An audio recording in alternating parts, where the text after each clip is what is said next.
I know the last session was incredible. The path is so vast, I can't believe it. I just wanted to give you a wee update following up on my recent letter. Me and my partner have talked and I have made myself clear to the best of my ability. A point in the conversation where I would normally water down my speech, I didn't this time.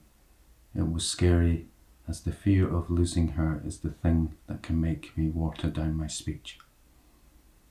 To confront this fear of loss, take the risk, and make myself clear to her of who I am, what I want, how I want to live, was liberating and felt great. And it happened that it cleared up some confusions and resentments that had been building between us.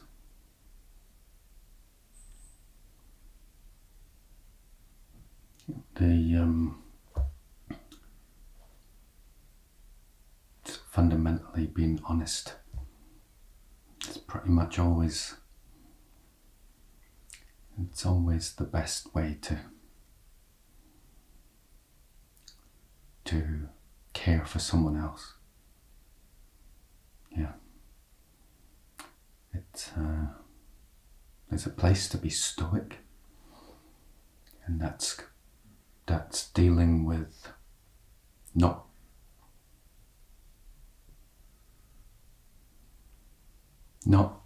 moaning, not complaining about small things to your partner, and be able to just overcome them and be like a ground in which your partner can feel stable upon. But that's different than hiding who you are. Yeah, as what you fundamentally believe in, how you fundamentally want to live, what your views on life are. Unless you have friends who you can share these things with, and then you don't feel any resentment or any absence of that in your life. Your partner can't be everything. Like, your partner doesn't have to make you laugh. If you've got friends who can make you laugh, yeah, etc., etc. So being honest fundamentally, though, is very important. I think most of all we understand that we are the way we are, and if the spiritual path is recognizing exactly who you are.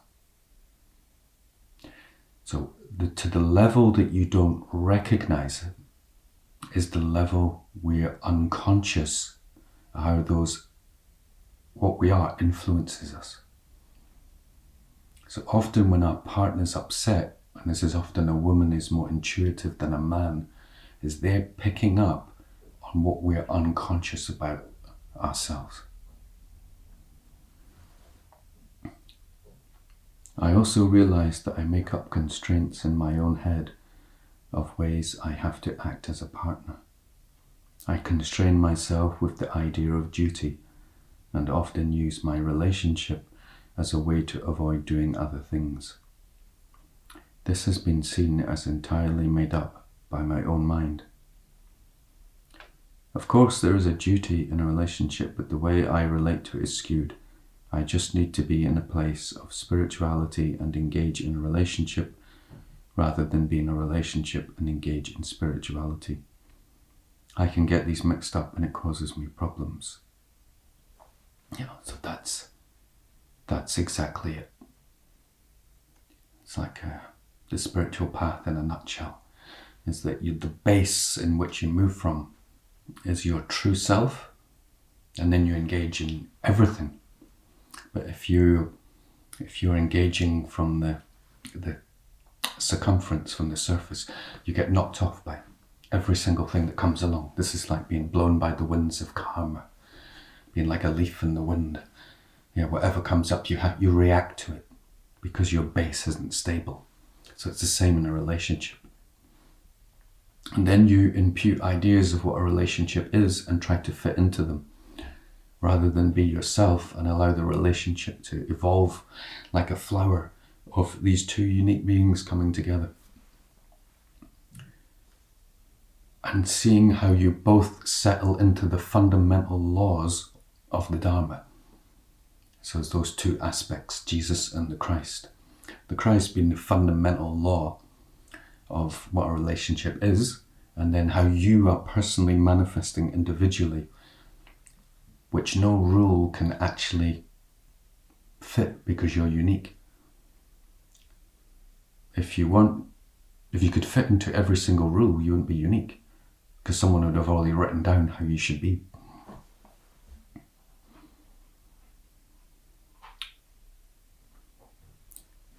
Maybe put it like, we're all affected by gravity. That's law. But some of us can jump higher than others.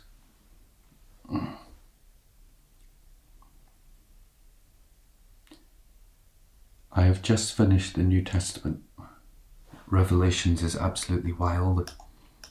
I couldn't really connect with Paul's letters, so I skipped some of them.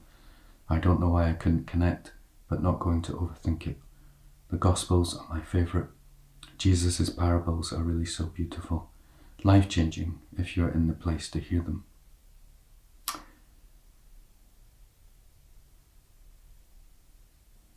Paul wasn't a direct disciple of Christ. That might be the difference. So he didn't directly meet him. And yeah, if you have ears to hear, then what this great mystic says will completely change your life. It's changed the lives of billions of people still connected to him. It's so powerful. It's important to note that in the Gospels that we're getting, well, if we include the Gospels of Philip, Thomas and Mary, we're getting 7 different angles of the same stories. Yeah. So it's the opposite of what they tried to do with the Buddha, which was to get exactly what was said. With Jesus, they went more the emptiness route. This is my interpretation of what was said. This is my interpretation of what was said. This is my interpretation of what was said. Like, who is the Christ? Who was Jesus? No one can pin him down. So it's a very beautiful way to approach a mystic, is just go, this is how I experienced him. I've just started getting into the Jesus Sadhana again and watching the life come back into me. I looked myself in the mirror yesterday and felt like I was back after having disappeared for a while into darkness. I've started to up my practice again, aiming to spend an hour sitting per day, doing mainly shamatha on the breath and guru yoga with the Jesus Sadhana, alongside around an hour study whilst commuting. Just started at the beginning of the path again, listening back to your teachings from the start of term. Yeah, so it's a fantastic way to approach it. Like someone said to me, this all seems too much, and all I want to do is just go back to the beginning and do mindfulness. It's like, that's exactly what you should be doing. You start off with a practice that you can do and love, and very simple, and you hear all the different teachings because they fit into and reveal the meaning of what we're doing, but we start from where we are. And we practice step by step, and slowly the meanings of all those teachings start to soak into your being as you're practicing. It's not to be overwhelmed by all these practices, but to let them witness, let them attune to the practice you're doing. Yeah. So as I said before, at the most you should have maybe 3 practices that you might do regularly. So you This is your daily practice. You just like 1 or 2 practices. For mainly you want to have a practice where you're stilling the mind, or resting in consciousness, and a practice where you're receiving blessings. Yeah. This condensation of the path that Christ says. We have 2 practices which are basically the same. To love God with all our soul, all our heart, and all our mind, and to love other people as ourselves.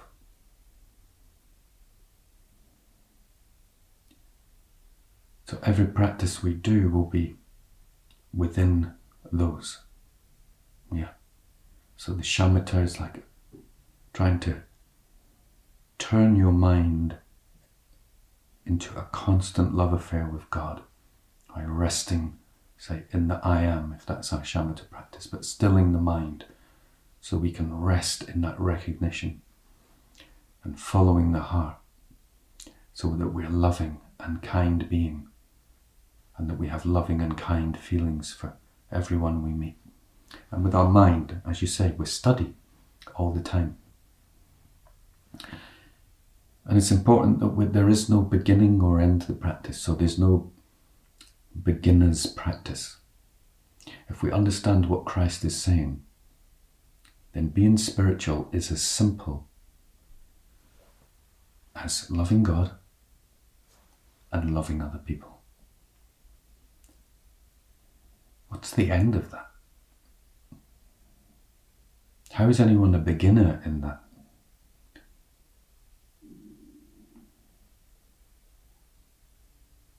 We could possibly say the end point is you're constantly aware that you're in God, as the soul, and your heart's constantly open to love, and your mind is constantly filled with Dharma. Perhaps, but everyone you meet, to some degree, loves other people. So they practice in the path to some degree. And maybe people don't understand what they mean when they say they love God. But many people love the world, and the world's not separate from God. So this isn't some alien language. It's very important to understand that. So we're just loving.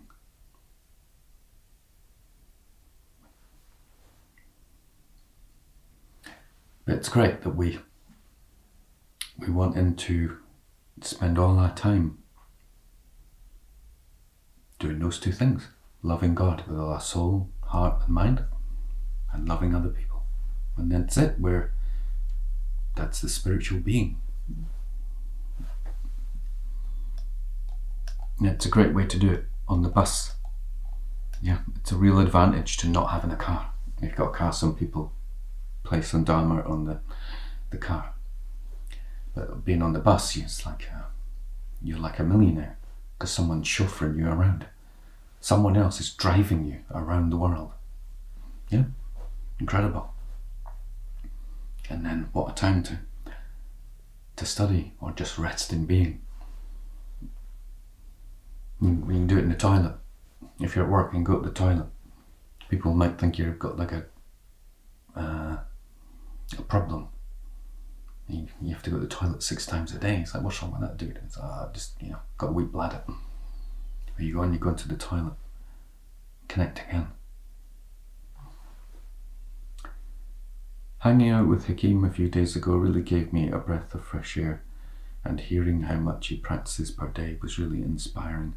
Hopefully soon I'll be able to remain always grateful of the Sangha and not keep falling into delusion. We always fall into delusion, so don't worry about it. And yeah, it's great if we can always have that sense of gratitude that there's people who, again, inspire us in their practice. And then we recognize that we inspire others by just simply doing our best in the 2 commandments of Christ. But don't worry, we'll always fall into delusion. And we're meant to fall into darkness. Yeah. So you understand what it's like when you don't practice and what it's like when you do practice. And then you see the contrast. And when it's really, really clear, then the doubts and uncertainty disappear. And then you practice in a different way. This is the way. Yeah, then it's like joy. You really know this is the path to happiness. There is still so much darkness and ignorance in me. It's uncomfortable to live with, but I'll keep chipping away. It is uncomfortable. That's what also spurs us on. It's like that we're deluded, and until we sort ourselves out, we're going to cause other people pain and suffering. And we don't want to do that. We're going to keep experiencing horrible states of mind, needless pain. And this again gets us on the cushion when we do practice a lot, when we do meditate, or if we do care for other people, we do watch our mind, life is just more enjoyable. We actually feel fulfilled. I have a question about idol worship talked about in the Abrahamic religions. It seems to be mentioned a lot. I understand how material idolatry to a statue of a god of wealth, for example, back in the day was perhaps common and something that needed addressed by the prophets. But in today's world, what does idolatry refer to? McDonald's, worshipping ungodly things, corporations, materialism, capitalism. Would that mean that all of our current society is based on idolatry? Yes. And when you look up to someone like James Bond, for example, that is idolatrous as he kills and it is ungodly. Yes. I often just think, yeah, I understand not to be idolatrous when listening to the Bible, but the frequency and intensity in which it is talked about makes me think there is more to it than my current understanding. Thank you. So the greatest idol that we have is called I. And on the basis of that I, all other idolatry manifests. Then it's grasping at the views we have created by the I. So it's like, a good example is in Islam, you're not allowed to put a statue on in the temple. There's no statue. So they're idolatrous to the view that there's no statue.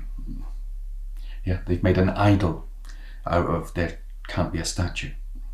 Yeah. So if they put a statue and they get upset. So if you get upset by something, you have an idol. Yeah. You've created an inherently existent set of rules around which you judge other people. That's an idol. Yeah. It's a concrete concept in your mind of what God is. So then you look down on people if they, like in Hinduism, worship a stone as God, and then see that as paganism. Yeah. So again, try not to think of religions as if someone is a religion. We're all just human beings, and it's just states of consciousness, and there's just going to be different appearances all over the world. So some people have a state of consciousness of idolatry and they walk into a building we label a mosque, and some people have a state of divinity and they walk into a field and there's a rock and they see God, whereas the person who walks into the mosque sees their own mind and they worship their own mind, their own view of how God should be, in which there should be no statue. Yeah. So the true idol is the I. And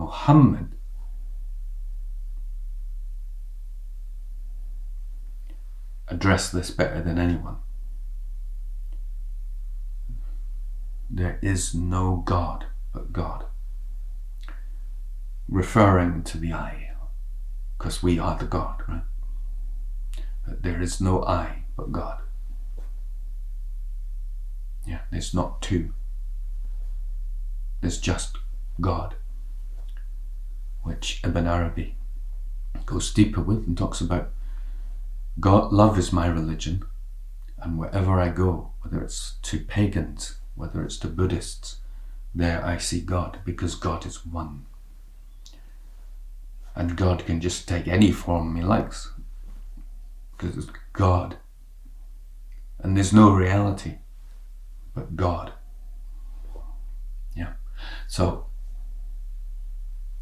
of course, if we're doing that in the places where we're meant to worship God, in which our views disappear and we let thy will be done, then people worship Tiger Woods and golf and corporations and they make big tall buildings to the ego. Yeah, it's the tallest building, let's say, is the mark of the consciousness of the society.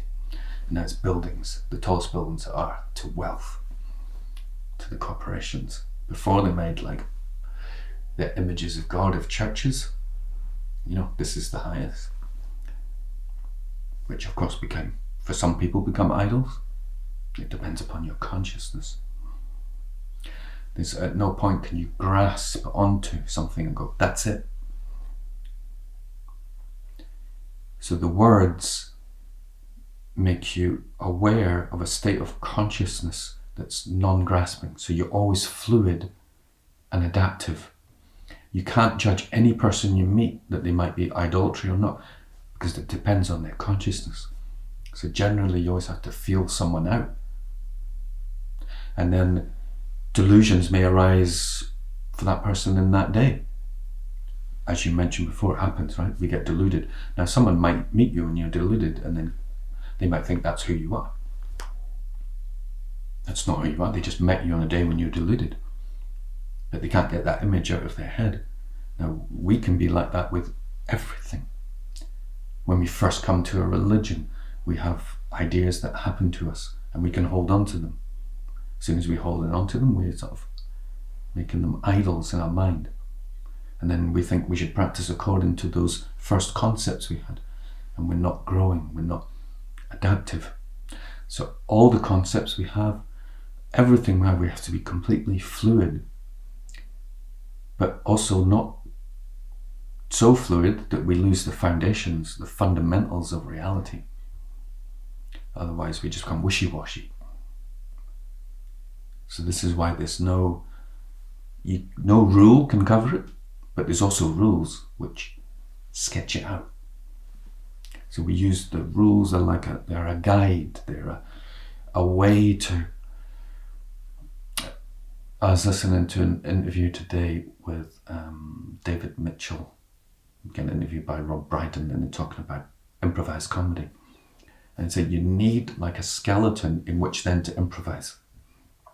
Some people can just improvise. It's generally not as good as you've got a skeleton, you know the topics you're going to go into, and then around it you can do anything.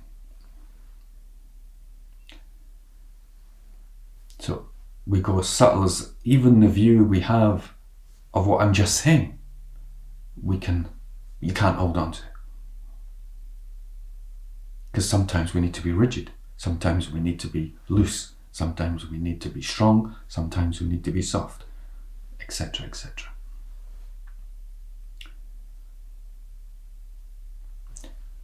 But if the culture itself is based on idolizing materialism, then we got trouble. Yeah. Because the object itself won't overcome itself. So if we worship God, of course, we're going to have conceptual frameworks around God, but the very object God will destroy those frameworks over time, because we can't We can't ever grasp at God because God's beyond all conception. Yeah, so at least the object that we're having ideas about itself, from its own side, is intangible, wise and loving. Whereas if you idolize materialism, it's incorrect, because there is no materialistic existence from its own side. So that's why they go on about it a lot. That's why it's important that we place your refuge in an object that can actually help lead us towards truth and happiness. So I hope that answers the question.